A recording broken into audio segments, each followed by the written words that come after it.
सर्वानंद बाहर खड़ा हो गया और कहा, ले लड़की, पानी का मेरा लोटा भर दे। बाहर खड़ा खड़ा लड़की ने पानी का लोटा भर दिया और कहा, इस लोटे को जाके कबीर को दे दे और इसका क्या उत्तर दे फिर मुझे बताना बाहर आकर के। अब लड़की उस लेकर उस लोटे को भरे हुए को और धीरे धीरे परमात्मा के पास गई और कहा, पिताजी, एक वो ब्राह्मण युग ने ऐसे ऐसे कहा है कि ये लोटा दिया है, कहा कि इसका उत्तर दे वो मुझे बताना इस जल को। और इतना भर दिया कि वो पानी लबालब भरा हुआ था उस लोटे के ऊपर तक, उसमें जरा सा भी पानी डाल दे तो बाहर जावे, इतना फुल भर के दे दी। परमात्मा बोला, ठीक से बेटी। परमेश्वर ने एक बड़ी सुई थी, वह सुई उठा के लोहे की और उस लोटे में डाल दी, कुछ पानी बाहर निकल गया और कहा, जा सर्वानंद को दे दे बेटा। वह लड़की वापस आई धीरे धीरे। अकलो पंडित जी, सर्वानंद ने पूछा, क्या उत्तर दिया तेरे पिता ने? कि बोले, कुछ नहीं, इसमें एक सुई डाल दी और आप पूछ लो इन्होंने क्या मतलब है इसका। तो अंदर आया सर्वानंद। सर्वानंद ने पूछा कि कबीर, आपने मेरे प्रश्न का क्या उत्तर दिया? परमेश्वर ने पूछा, आपका प्रश्न क्या था? मेरा प्रश्न ये था, ये संकेत था, इस पानी के लोटे को फुल भर के आपको पास इसलिए भेजा था कि मैं ज्ञान से परिपूर्ण हूं और मैंने सभी आसपास के विद्वानों को पराजित कर दिया है। मैंने अपनी मां से सर्वाजीत नाम रखवाना है और उसने ये शर्त रखी है कि मैं आपसे शास्त्रार्थ करूं और आपको विजय पाऊं आपसे, तब वो मेरा नाम रखेगी। मैंने आपको ये संकेत दिया है कि मैं ज्ञान से ऐसे फुल हूं जैसे लोटा फुल था। यदि मुझे कोई ज्ञान शिक्षा देगा तो मेरे अंदर समाएगा नहीं, वो इस लोटे में अगर कोई और जल डालेगा वो बाहर ही जाएगा, इसमें जगह नहीं। अब आप बताओ आपका क्या उत्तर था? परमात्मा बोले, मैंने इसमें एक लोहे की सुई डाली है। मेरा ये संकेत है कि मेरा ऐसा भारी ज्ञान है, ऐसा गुरु ज्ञान है कि जैसे मेरी सुई तेरी लोटे की तली में जाकर टिकगी और तेरा पानी बाहर निकल गया, ये मेरा ज्ञान ऐसा तेरे थोथे ज्ञान में बाहर फेंक देगा, ठाके तेरे हृदय में समा जाएगा।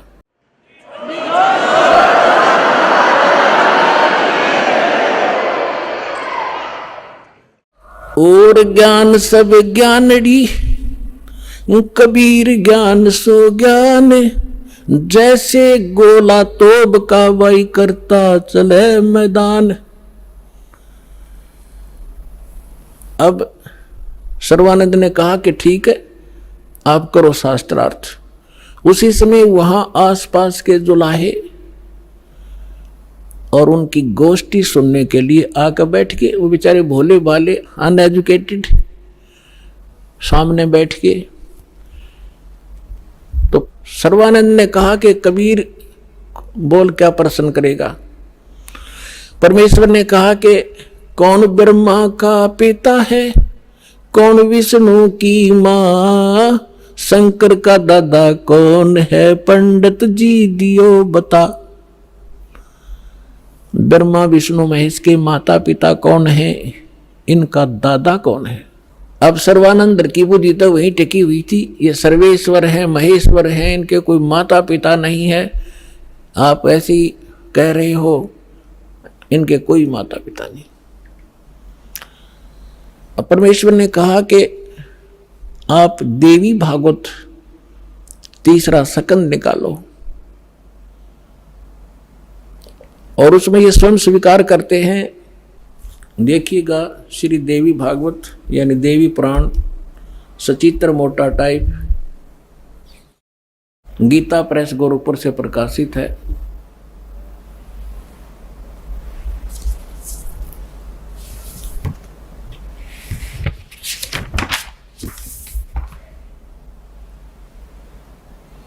संपादक है हनुमान प्रसाद पोदार, चिमनलाल गोस्वामी।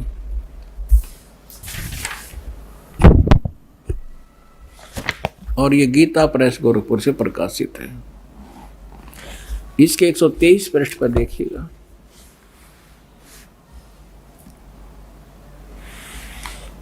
तीसरा स्कंद। विष्णु भगवान विष्णु जी अपनी माता दुर्गा की स्तुति करते हुए कहते हैं, तुम शुद्ध स्वरूपा हो, ये सारा संसार तुम इसे उद्भासित हो रहा है।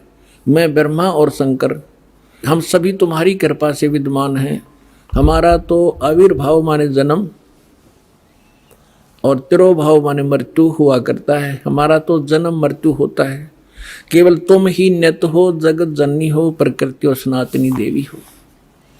भगवान शंकर बोले, देवी यदि माँ भाग विष्णु तुम्ही से प्रकट हुए हैं तो उनके बाद उत्पन्न होने वाले ब्रह्मा भी तुम्हारे ही बालक हुए। फिर मैं तमोगुण लीला करने वाला शंकर क्या तुम्हारी संतान नहीं हुआ? अर्थात मुझे भी उत्पन्न करने वाली तुम ही हो। शिवे संपूर्ण संसार की सृष्टि करने में तुम बड़ी चतुर हो।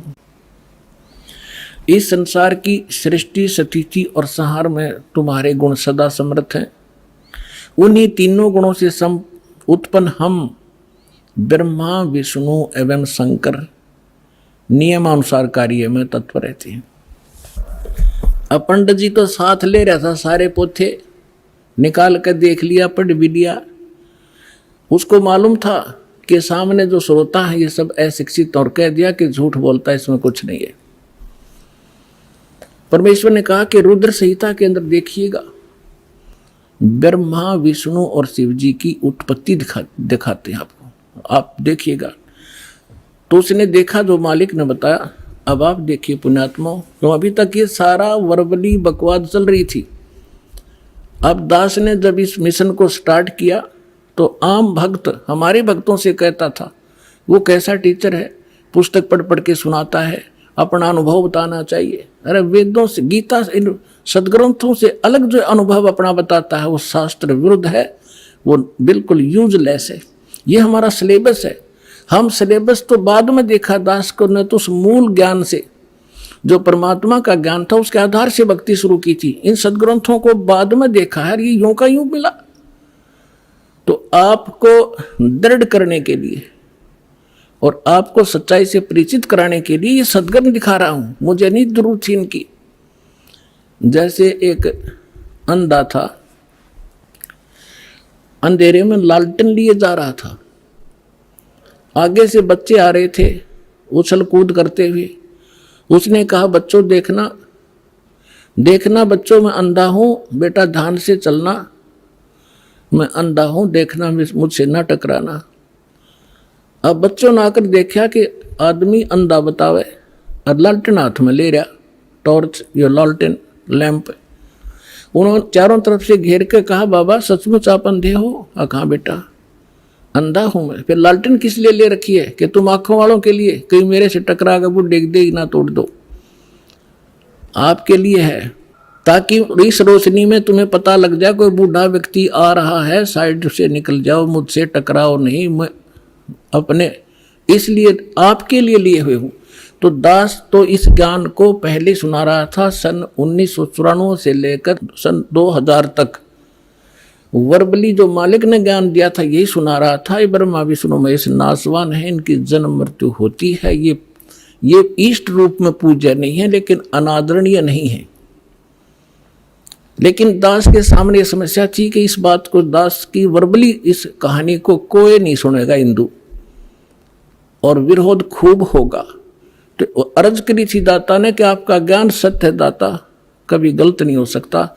यदि इन सदग्रंथों में मिल जावे, वेद, गीता और पुराणों में, तो आपके बच्चे आपको पहचानने में देर नहीं लाओगे।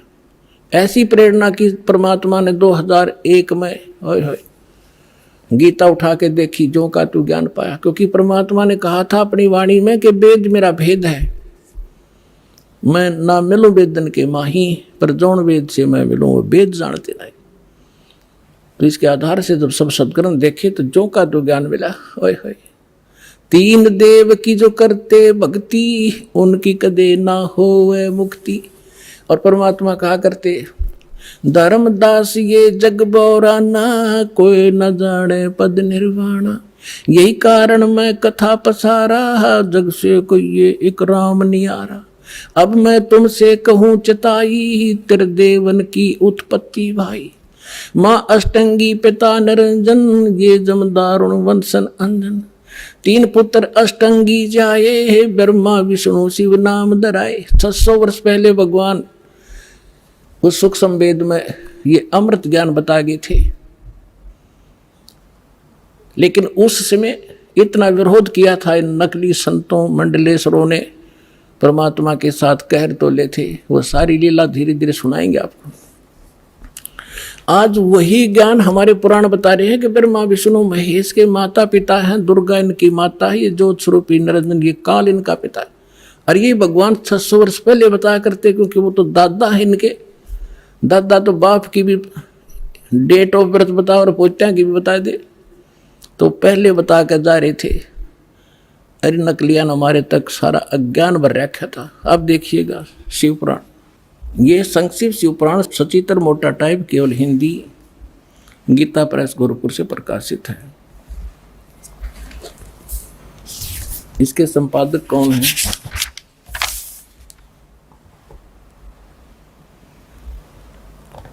हनुमान प्रसाद पोदार, और ये गीता प्रेस गोरखपुर से प्रकाशित है।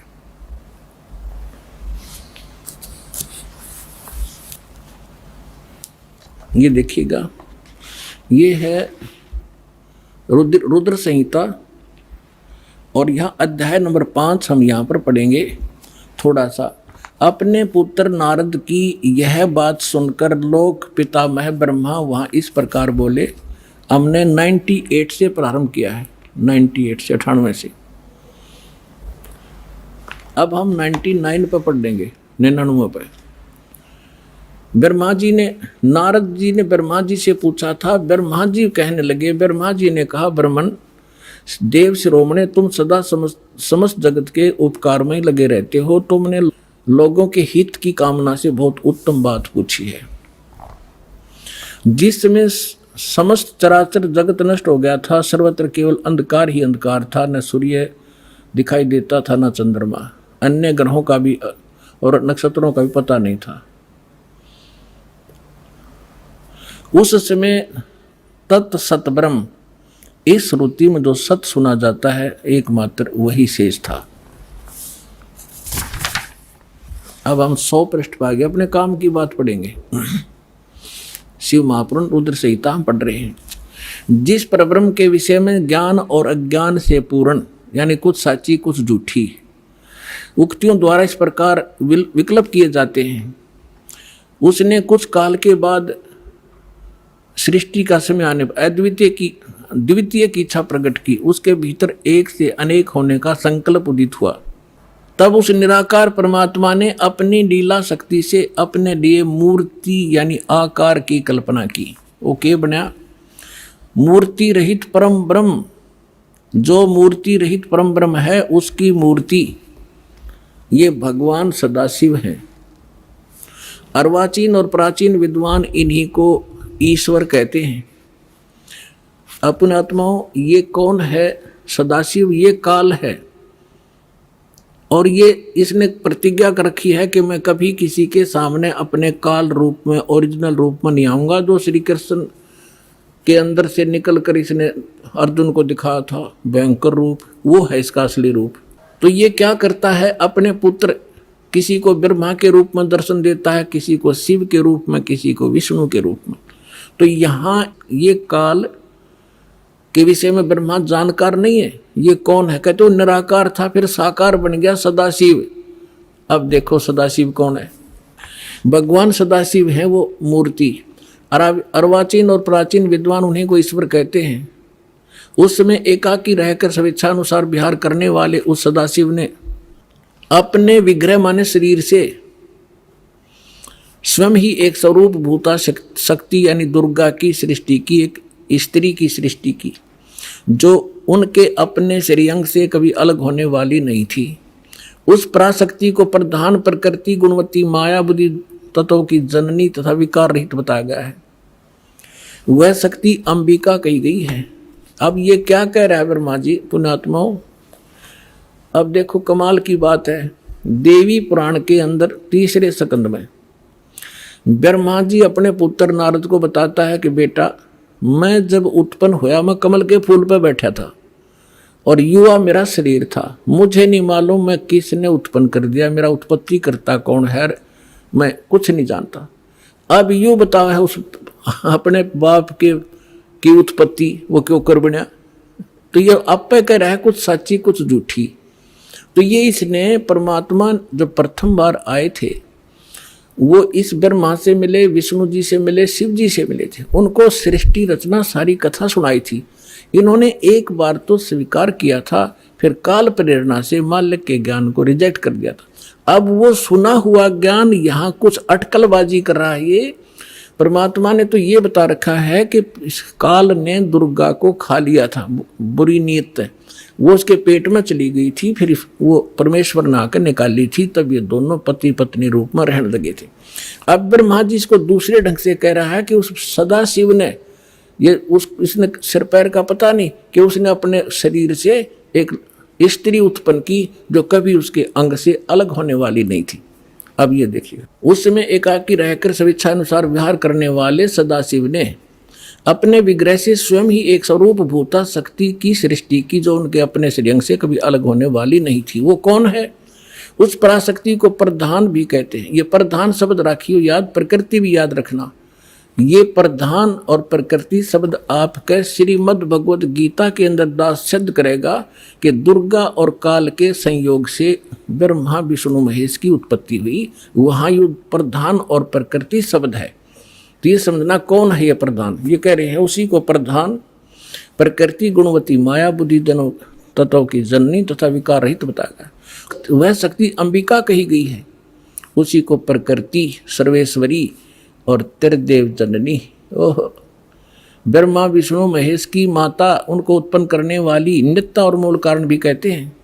सदाशिव द्वारा प्रकट की गई यानी उसके शरीर से निकली हुई उस शक्ति के 8 भुजाएं हैं। अष्टंगी 3 पुत्र अष्टंगी जाए, ब्रह्मा विष्णु शिव नाम धराए। 600 वर्ष पहले मालिक बता गए थे। आज हमारे ये पवित्र सदग्रंथ उसको सेकंड कर रहे हैं, समर्थन कर रहे हैं भगवान की वाणी का। और जिनको संस्कृत भी नहीं आवती है ब्राह्मण कहा करते और गुरु जी हमारे क्या जाने दानक जुला, वो समृद्ध थे, सब वो प्रत्येक चींटी तक की भाषा जानते, सब पशु पक्षियों की भाषा जानते हैं। और इन्होंने उसको रिजेक्ट करके डाल रखा था लाल को। अब संभालो पुण्यात्माओं, आपका कल्याण हो जाएगा।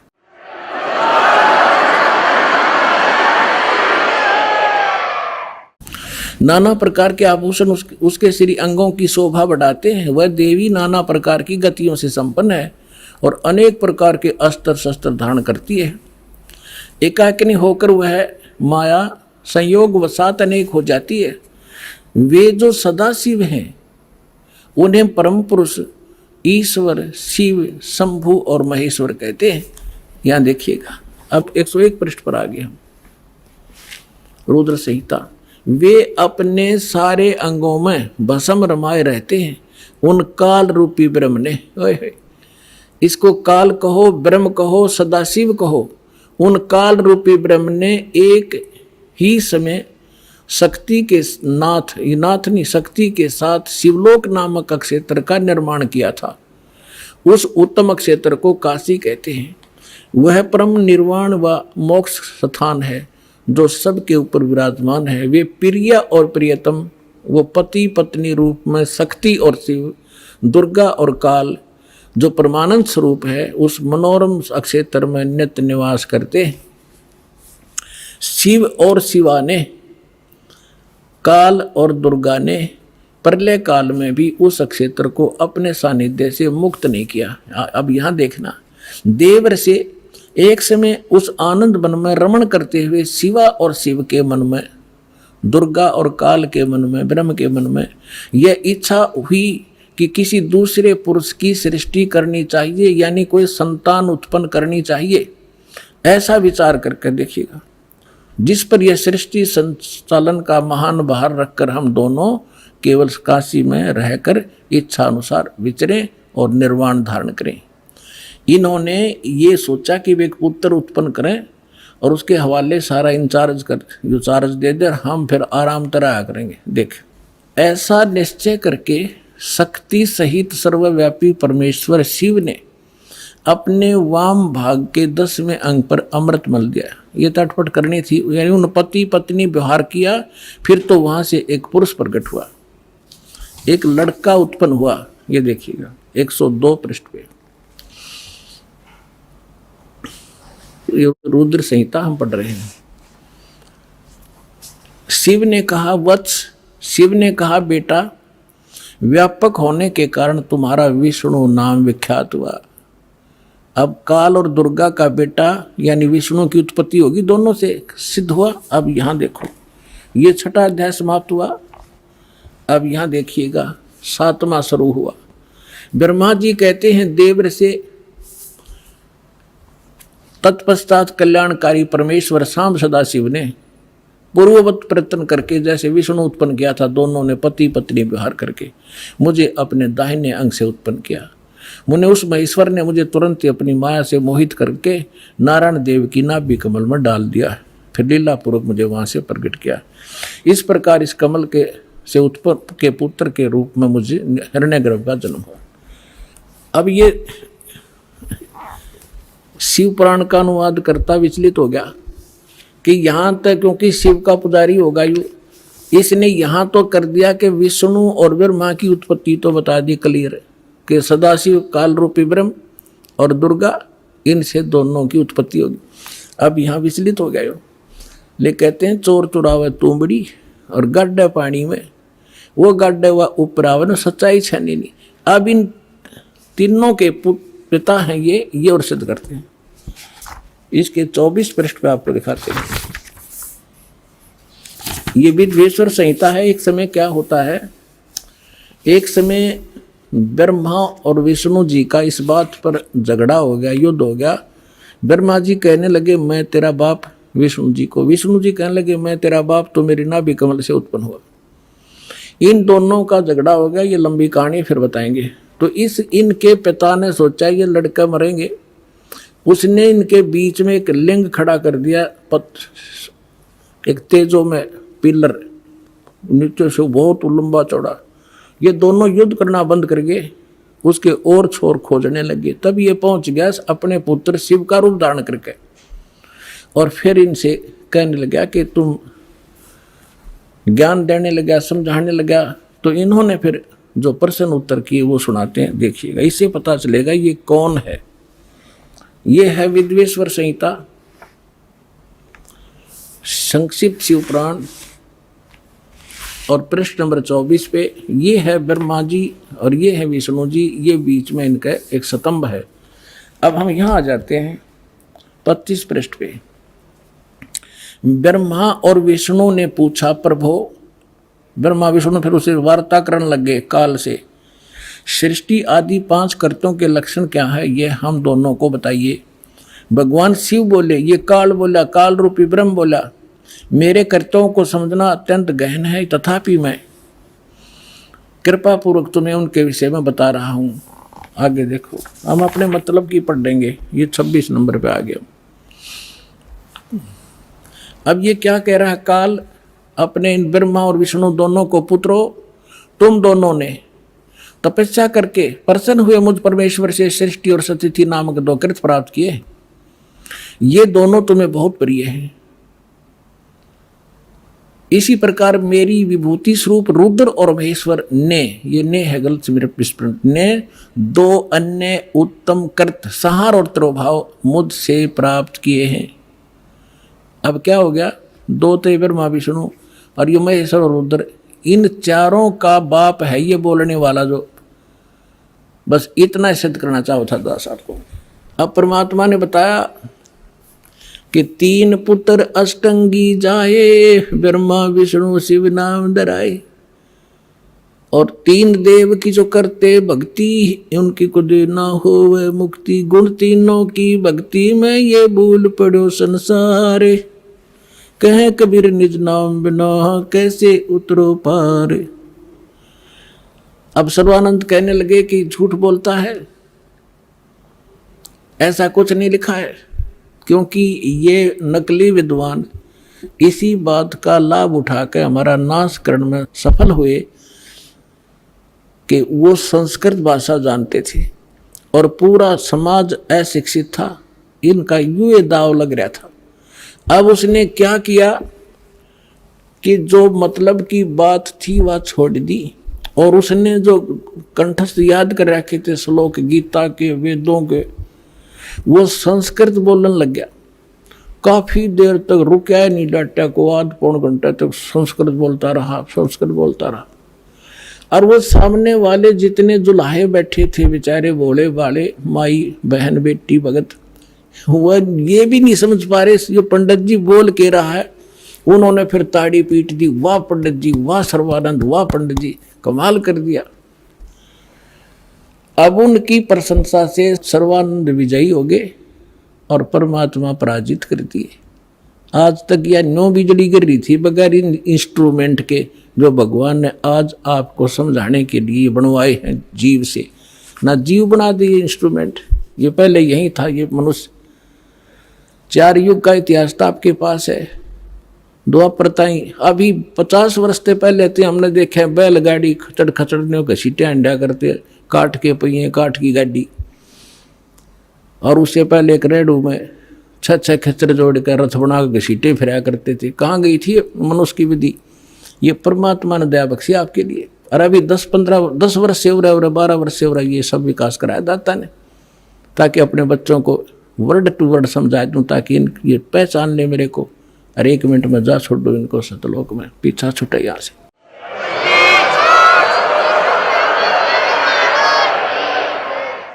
अब सर्वानंद फूल गया। भगवान की बात, उनको तो सिर्फ हार जीत चाहिए थी, भक्ति ना भगवान। तो परमात्मा बोले भाई ठीक है सर्वानंद, आप जीत गए, मार गया, अब ठीक है जा तू अपने घर ने। कहने लगा से नहीं जाऊंगा, मेरी माँ ने कहा है कि लिख कर दे तू। परमात्मा बोले मैं तो अशिक्षित हूँ, तू लिख ले, आप लिख लो, मैं अंगूठा ला दूंगा। हाँ ठीक है।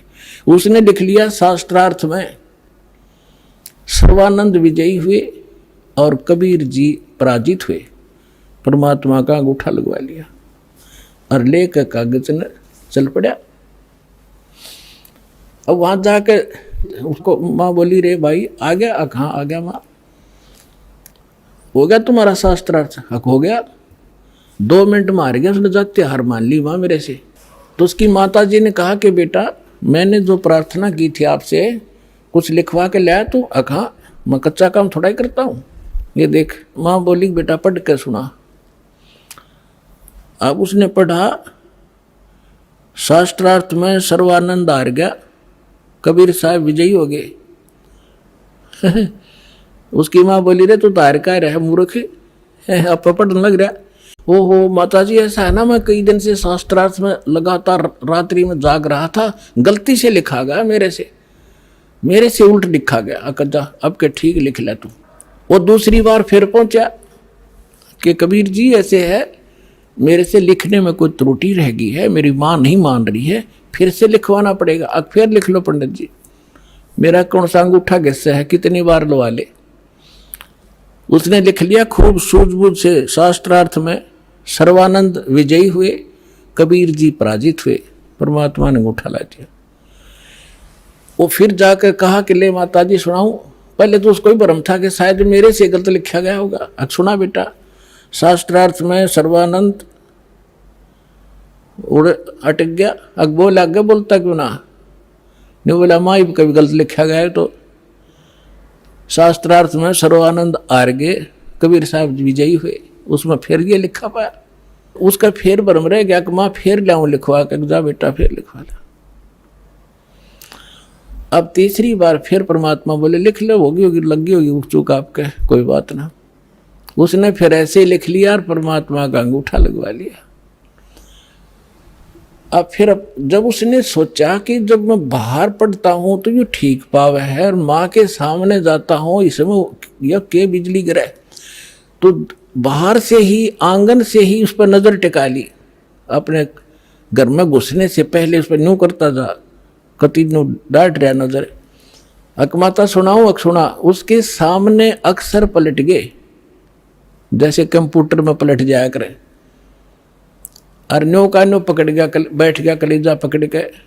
उसकी माँ बोली, रे बोलता क्यों ना, तेरी बोलती क्यों बंद होगी विद्वान, बोल क्या लिख रखा है इसमें।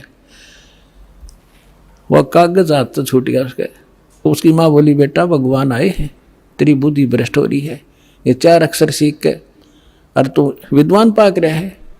जो ज्ञान उस परमात्मा का है तेरे पास तक कख भी नहीं बेटा, मैं तेरी भी कथा सुन रखी है, बहुत दिन हो गए। अब अपनी माँ के चरणों में पड़कर रोने लग गया। नो बोला, माँ मैं तो घना नीच हूँ, सचमुच जो वो बोल रहे थे सारी लिखी है पुराणों में, जो वो बतावे थे, और मैंने अहंकार वश कति नहीं मानी।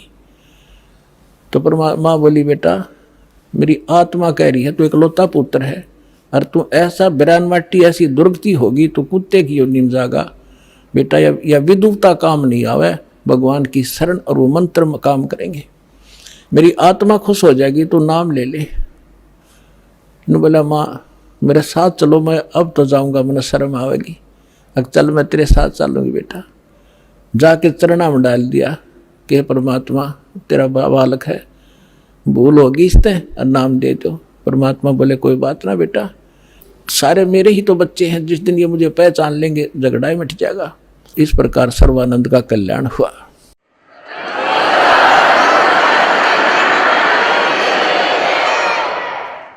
तो पुण्यात्माओं,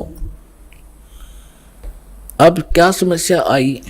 अब सर्वानंद विद्वान, सब जाने बड़ा महापुरुष और सब वेदों का ज्ञाता, सब हरा रखे उसने। अब वो समझावे औरों को कि भाई वास्तविकता ये नहीं है, ये है जो परमात्मा ने ज्ञान सुनाया था। अब सर्वानंद की कोई नहीं माने, क्यों काल ने जो जाल फैला रखा और उसको जात तय घेर दिया ब्राह्मणा ने, पंडित होकर दानक का चेला हो गया। ज्ञान तो स्वीकार करना दूर रहा, उसका इतना विरोध कर दिया, लेकिन वो भगवान को पहचान चुका था। उसने समझ में आ गई थी जात कहते कुछ भी डाल दो, मेरा तो दाव लग गया। तो दोनों माँ बेटा ने भक्ति करी और अपना कल्याण करवाया। तो पुण्यात्माओं, आपका सौभाग्य है कि आज ऐसे ही परमात्मा आपके पीछे पड़ा हुआ है। आपके पास कोई भगत मिला होगा, कोई पुस्तक लेकर गया होगा, किसी ने सीडी दी होगी। वो प्रेरणा अपने बच्चों के माध्यम से कहते, करे कराव साइया मन में लहर उठा, और दादो सिर जब दर जीव के आप बगल हो जा। परमात्मा कहते हैं, गोता मारो स्वर्ग में और जा बैठू पाताल, गरीबदास ढूंढता फिर वो अपने हीरे मोती लाल। मैं रोत हूं सृष्टि को, सृष्टि रोए मोहे, और कह कबीर इस वियोग को कोई समझ नहीं सकता कोई। मैं तुम्हें रो रहा हूं कि तुम मेरे बच्चे हो, तुम काल का फंस गए हो, तुम्हारी यहाँ कितनी दुर्गति हो रही है, कोई इस मनुष्य जीवन में सुखी नहीं, अगले जन्म में क्या हालत होगी, कुत्ते और गधे की योनियों में आप जाओगे। और आप मुझे खोज रहे हो, हे भगवान, हे सर्व सुखदाई, हे संकट मोचन। और मैं कहता हूं मैं भगवान हूं, तुम नखरे करते हो, तो भगवान कैसे होगा, धानक है, जुला है, राम और कृष्ण भगवान, और किसी को राहत नहीं मिल रही। तो परमात्मा कहते मैं रोवत हूं सृष्टि को, क्योंकि तुम मेरे बच्चे हो यहां फंस गए गलत जगह पर। मैं रोवत हूं सृष्टि को, सृष्टि रोए मोहे, और कह कबीर इस योग को समझ नहीं सकता कोई। जिसमें धर्मदास जी को परमात्मा मिले और फिर उनको सतलोक लेकर गए, फिर उनको छोड़ा, वापस अपने यथास्थान को दिखाकर अपनी वास्तविकता से परिचित करा के जब परमेश्वर ने धर्मदास जी को नीचे छोड़ा तो फिर वो समझ गए, क्योंकि सारी लीला मालिक ने की हुई थी।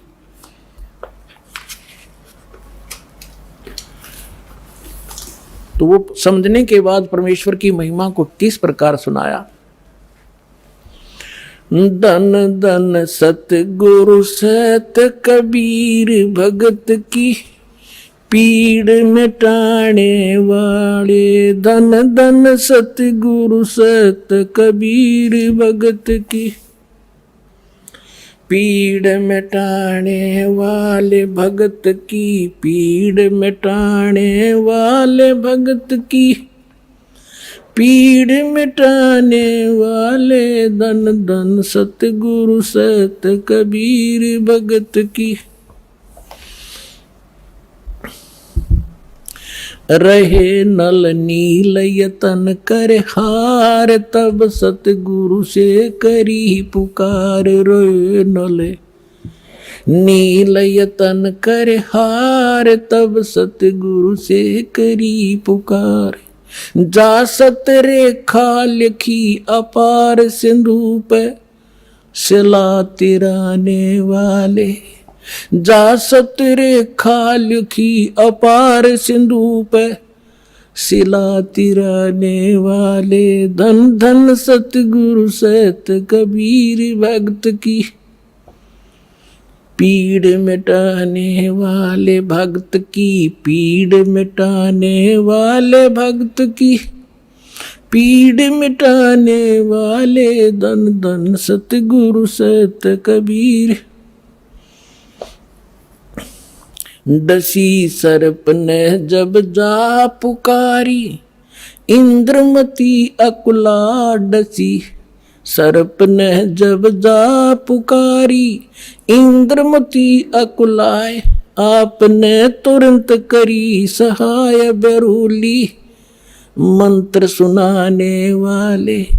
आपने तुरंत करी सहाय बरूली, मंत्र सुनाने वाले। धन धन सतगुरु सत कबीर भगत की, पीड़ मिटाने वाले भक्त की, पीड़ मिटाने वाले भक्त की, पीड़ मिटाने वाले धन धन सतगुरु सत कबीर भगत की, पीड़ मिटाने वाले। दामोदर सेठ के होते अकाज, अर्ज करी थी डूबता देख जहाज। दामोदर सेठ के होते अकाज, अर्ज करी डूबता देख जहाज। लाज मेरी रखियो गरीब नवाज, समुद्र से पार लंघाने वाले। लाज मेरी रखियो गरीब नवाज, समुद्र से पार लंघाने वाले। धन धन सतगुरु सत कबीर भगत की, कह कर जोड़ दीन धर्मदास दर्श दे, पूर्ण करियो आस। कह कर जोड़ दीन धर्मदास दर्श दे, पूर्ण करियो आस। मेटियो जन्म मरण की तरास, सत्य पद प्राप्त कराने वाले। मेटियो जन्म मरण की तरास, सत्य पद प्राप्त कराने वाले। धन धन सतगुरु सत कबीर भगत की, पीड़ मिटाने वाले भक्त की, पीड़ मिटाने वाले भगत की, पीड़ मिटाने वाले धन धन सतगुरु सत कबीर भगत की।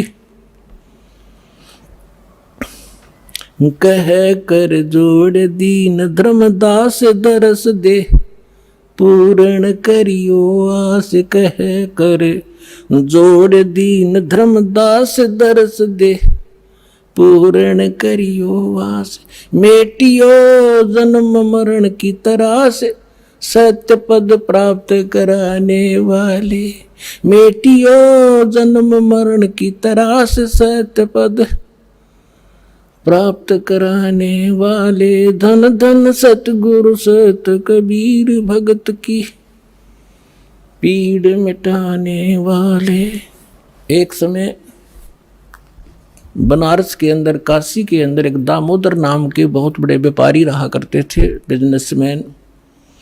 उनका अपना एक पोत था, समुद्री जहाज था, और उसके साथ वो व्यापार करने के लिए समुद्र मार्ग से दूसरी स्टेटों में जाया करते थे।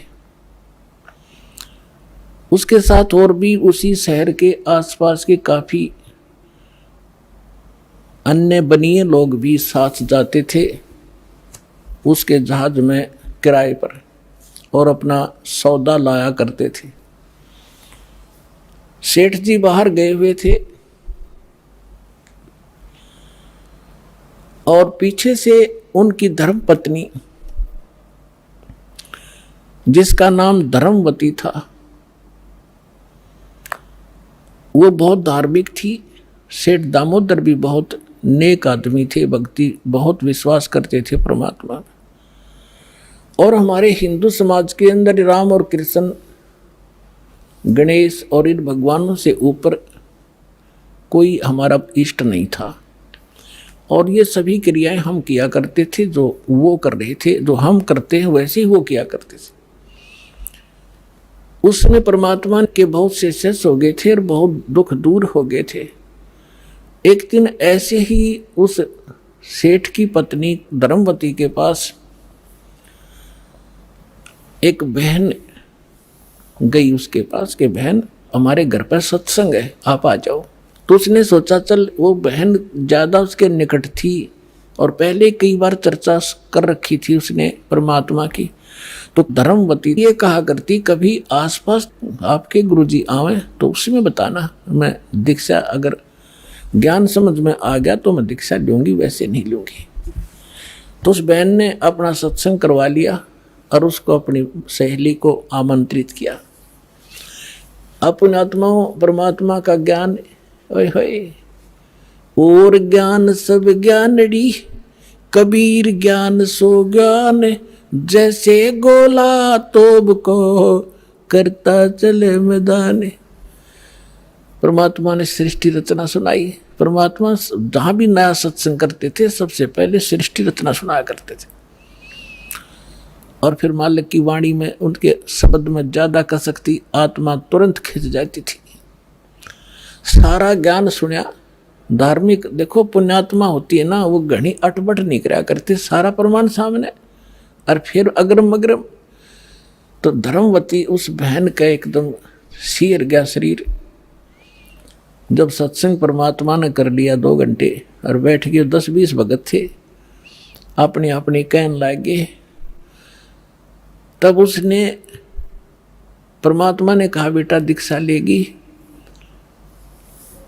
वो कहने लगी महाराज मेरी आत्मा तो मानना है मैं दीक्षा लूँ आपकी, मुझे ज्ञान पूर्ण रूप से समझ में आ गया। कुछ तो उस बहन ने कई बार सुना रखा था और फिर परमात्मा ने फिर उसको सही सुचारू कर दिया। पर भगवान तो एक समस्या है मेरे सामने। तो परमेश्वर कबीर जी ने कहा बोल बेटा क्या शंका है वो बता मुझे। कि यूँ क्या करें, यूँ सुना है मैंने कि जोड़े में नाम लेना चाहिए। मेरा पति गया हुआ प्रदेश में धन कमाने के लिए और वो आ लेगा तब नाम लूँगी, लेकिन मैं अब मुझे ऐसा लग रहा है कि मैं इस घर से बाहर कदम रखूँगी आपकी झोंपड़ी इस स्थान तक कि मेरी मृत्यु ना हो जाए। आज मुझे आपके सत्संग से एक एक पल भारी हो गया कि ये जीवन नाश हो रहा है मेरा, तो मैं नाम कैसे लूँ। परमात्मा बोले बेटा ये भ्रम जो इन मूर्खों का पैदा किया हुआ है, तुम एक दिन जन्मे नहीं, एक दिन मृत्यु नहीं होगी। आपके पति आपसे बड़े हैं, वो पहले जन्म हुआ, आपका बाद में हुआ। फिर उसने कहा जी मैंने उनसे पूछा नहीं है और आज तक मैंने कोई भी काम उनसे बगैर पूछे किया नहीं है, और कहीं वो मुझसे नाराज ना हो जाए, मैं पाप की भागड़ ना बन जाऊं। परमात्मा ने कहा बेटा आत्म कल्याण के मार्ग में किसी से पूछने की आवश्यकता नहीं, और सभी कामों में सलाह ले सकते हो, सभी बातों में। इसमें एक पल भी देर नहीं करनी चाहिए, कोई पाप नहीं लगे। अब वो चाहे नो ठीक, गुरु जी के मुख से जो शब्द सुन लियो फाइनल सच्ची है, मैं महाराज फिर दीक्षा दे दो। अब उसने नाम ले लिया। अब रोज ये मंत्र आप देख रहे हो, ये मंत्र दिया करते दाता सबसे पहले, केवल बीच बीच के 5। अब हम हिंदू इनके ऊपर आरूढ़ थे ही, लेकिन वो मंत्र गलत जाप करे थे। ये मूल मंत्र है इनके। जैसे आपको बहुत बार बताया है, जैसे एक भैंसा होता है या ये बैल होता है, खागड़ जिसने कहे, उसने वैसे कहे जाओ भैंसा भैंसा कतई नहीं सुने। अरे एक बार न्यू कर दिया हुर्र, वो न्यू देखेगा और भाग उसकी तरफ दौड़ना हो जाएगा, तो उसका अट्रैक्शन है, विवश है उसके उस शब्द से, वो खिंच जाता है। तो ये वो मंत्र है। और परम संत से लिए बिना ये मंत्र सूखे जाप करने तो लाभ नहीं हो। एक नियम है, उस नियम के अनुसार ही आपने चलना पड़ेगा। तो ये मंत्र दिए उसने, मतलब गदगद होगी, अक्सर भगवान ही न था। यही तो हम देवता पूजा करते थे। परमात्मा ने कहा बेटी अब पूजा नहीं है, ये यहाँ के संरक्षक हैं और मूल पूजा तो सतगुरु की है।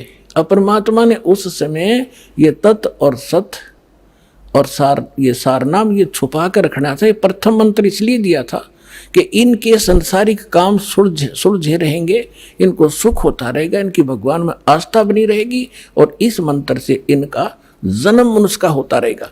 इन आपको यहाँ तक लाना था, इस बिचली पीढ़ी तक। धर्मदास मेरी लाख दुहाई, ये मूल ज्ञान और मूल मंत्र की बाहर ना जाए। मूल ज्ञान बाहर जो पढ़ी, बिचली पीढ़ी हंस नितर ही। मूल ज्ञान तब तक छुपाई जब तक द्वादश पंथ ना मिट जाए। जब तक ये कलयुग 5505 वाला समय नहीं आना था, तब तक इसको गुप्त रखना था। सभी महापुरुषों से परमात्मा ने प्रतिज्ञा दिला दी थी। तो इस मंत्र को पागवा तो गदगद होगी, खूब डट कर भजन करे, आत्मा बिल्कुल खुश होगी। जो भूत प्रेत की बाधाएं थी थोड़ी बहुत सबके घर में बढ़ रहेंगे, वो भाग भूगे, उड़गी सी काया होगी। अब क्या हुआ, सेठ जी आए 1 महीने के बाद में। अब वो बुद्धिमान बहुत थी, उसने सोचा कि मेरे पति को यदि कोई थर्ड पर्सन न्यू बतावेगा कि तेरी पत्नी सत्संग में जाती है और रात को जाती है, क्योंकि परमात्मा अधिकतर रात को सत्संग करते थे, क्योंकि दिन में तो किसी को फुर्सत नहीं छोड़ रखी काल ने धंधे में। तो उसने सोचा कि ये कहीं इसके मन में मेरे प्रति कोई दोष ना आ जा और हमारा घर नरक बन जावे। अब क्या हुआ, जिस दिन वो सेठ वापस आया उसी दिन सत्संग था भगवान का और किसी के आसपास ही। तो उसने सोचा कि अपने पति को मैं पहले बता दूं सारी कहानी, और ये ऐसा व्यक्ति है अगर मेरी बात को ये मान लेगा तो फिर ये किसी की नहीं सुनेगा। तो जब वो खाना खाने लगा, खाना खिलाते समय उसकी पत्नी ने कहा जी मेरे से गलती बन गई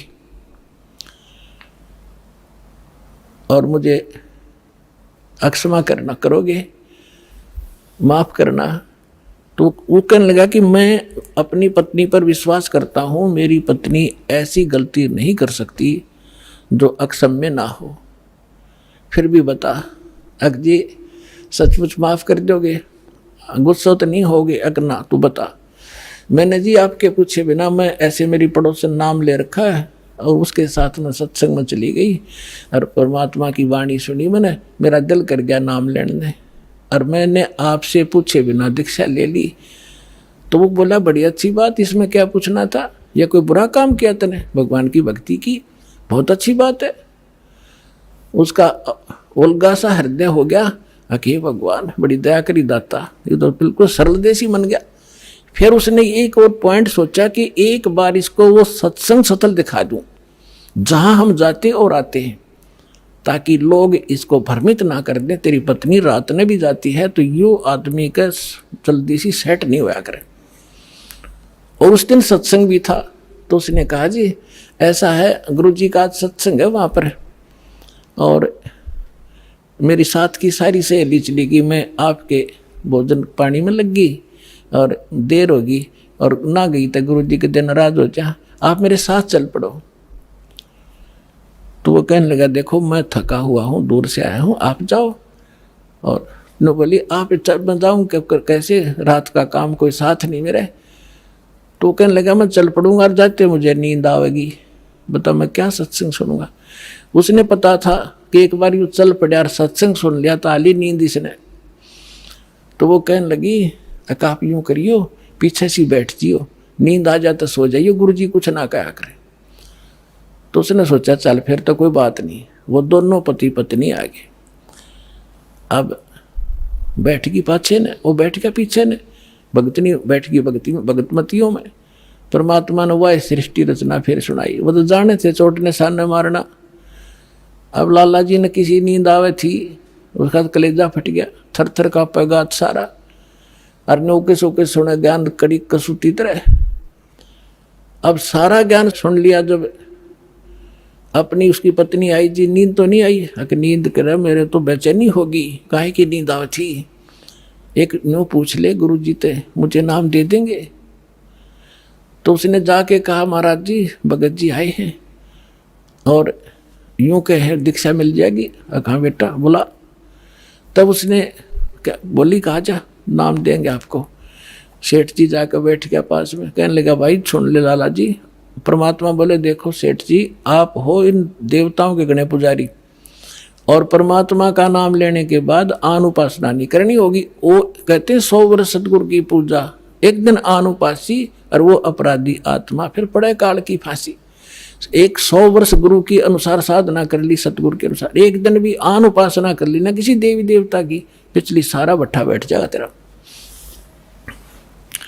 तो वो लाला जी बोला, सेठ दामोदर कहने लगे महाराज जी मैं बाणिया हूँ और सौदा करना खूब जानता हूँ, मैंने सारा कुछ सुन लिया और सब कुछ देख लिया। आज मैंने सारे कथा सुन रखी खूब बड़ी बड़ी, जो ज्ञान आपने दिया इस पृथ्वी पर नहीं, और मैं जो वचन कराया करूँ दाता, और पक्का करता हूँ आप मेरे गुरु, मैं आपका चेला।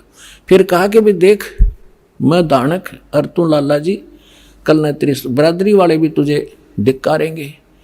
न बोला जी मुझे नाम दो और आप साथ रहियो दास के, जो होगा सो देखी जाएगी, मुझे दीक्षा दो। और परमात्मा ने कहा कि और उपासना नहीं करोगे फिर किसी देवी देवता की, नहीं तो नुकसान हो जाएगा। लेकर नाम, और परमात्मा का हाथ से चित्र बनाया करते थे वहाँ, जब का हाथ से बनाया करते थे, सब जगह मिला करते थे।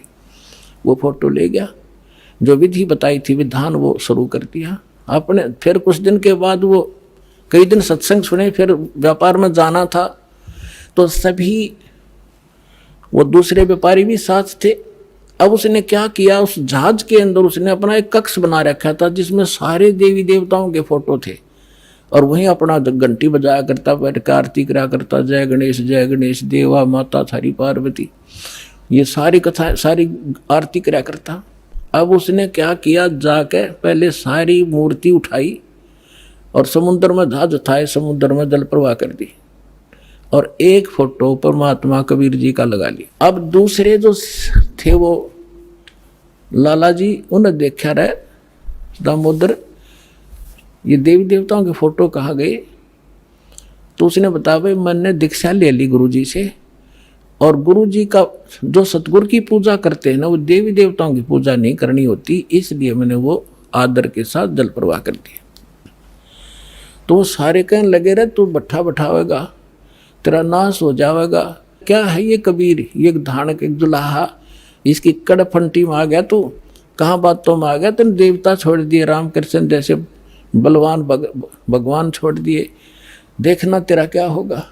वो बोले भाई कुछ भी हो मेरे साथ, आप अपनी क्रिया करो, मैं आपको ना कहता, आप मेरे पीछे क्यों पड़ गए, मैं अपनी करूँगा, आप अपनी करो। अब उस दिन उसके बाद उसको कबीर कहने लगे कि यूँ आ गया कबीर, दामोदर कहना छोड़ दिया। ने बोला भाई कुछ भी कहो, थारी भी जी पवित्र है, भगवान का नाम लेने थे, ठीक है मुझे मालूम है तुम किस विषय से कह रहे हो, कोई बात। अब वो चले गए और सब अपना माल लाद के बच्चों समेत जा रहे थे कुछ तो, क्योंकि 3-3 4-4 महीने वापस आया करते थे। जब वापस आ रहे थे पूरा माल लाद के, और बीच में जब आ लिए समुद्र के, एक भयंकर साइक्लोन उठा, तूफान, समुद्री तूफान 30-40 फुट ऊंचा होकर, और इतनी 200 किलोमीटर प्रति घंटा की स्पीड से चला करता, जहाज का तब निशान भी ना पाओ उसमें कित पड़ा है।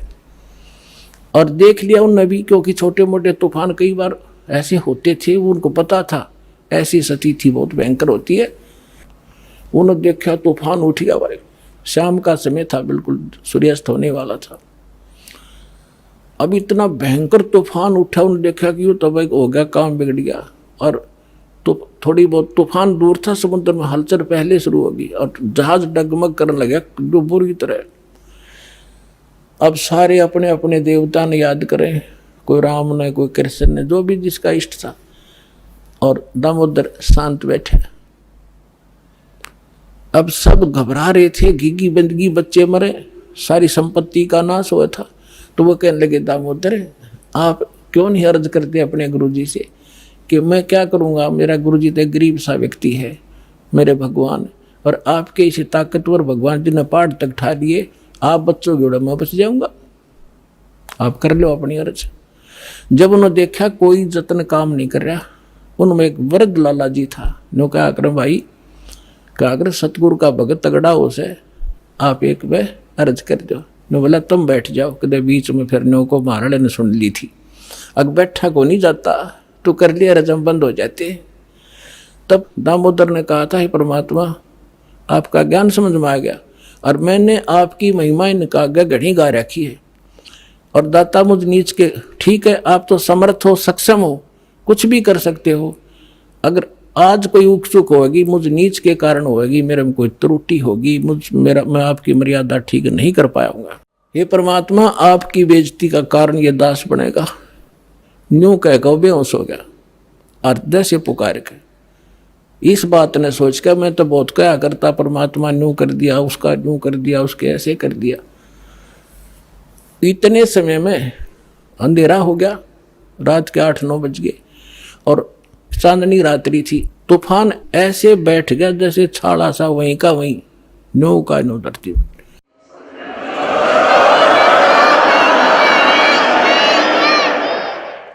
और समुद्र के जल में जरा सी भी हलचल नहीं। अब उस दामोदर को पानी के छींटे छाटे मार के मुंह पे होश में ले आए।